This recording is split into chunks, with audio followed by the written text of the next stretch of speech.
在印度坐飞机空姐居然是这种态度。现在是晚上6点多钟了，我8点多的飞机要去这个机场。Hello, Baya, Namaste. Assalamu alaikum. Assalamu alaikum. Walaikum assalam. You are Muslim? Yes. OK. 今天的夜晚依旧如此迷人，商铺灯火通明，路上车水马龙。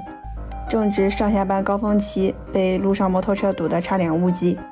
踏上机场快速通道，途经乡间小路，穿过机场外绿化带，绕经机场内层层圆环，到达了目的地，跟司机大哥 say goodbye。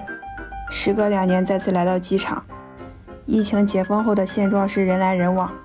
难受的是订购机票的软件状况百出，导致取不了票，差点被耽搁到进不来。后期是人满为患，找不到坐的地方，连餐厅里面的位置都被占满。转了4圈，终于转走了一些人，不能在这个咖啡厅白蹭座位，就下单了一个魔幻套餐，玛莎拉黑咖啡以及这个不知道加了什么的甜贝壳。糯叽叽的口感非常的迷人，享受风味套餐，差点忘了看时间，被排到了最后，一路小跑赶到了自己座位。老铁们，现在疫情期间坐飞机啊，这是我坐过的最不拥挤的一次。看，一个人站1排，而且这个位置还相当的大。看一下这个空隙啊，非常的大。飞机上的防护措施也做得相当到位，就是机身不稳定，时而晃动，时而摇摆。安全措施和逃生讲解全是本地语言，全程看动作意会。这个空乘小姐姐人非常的 nice， 讲解完之后跑到我的耳边说，如果有什么情况的话及时找她。就这样一来二去，起飞后被她安排在了一个小角落，我们愉快地建立了联系。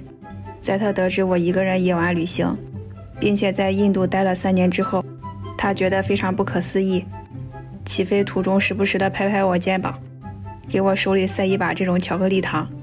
孤独的旅行因为她的出现变得妙不可言。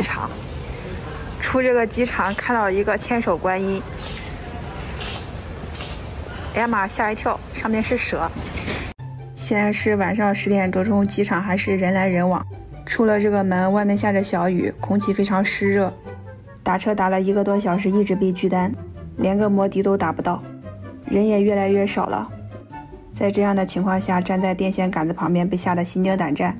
突然来了一个出租车司机大哥过来送温暖。 Let's go。 打不到车，然后在这打那个优步打不到，然后只打这个出租车，我怕这个司机乱要钱，我给他录个视频，省得他一会儿给忘了。一路提心吊胆，幸好最后有惊无险。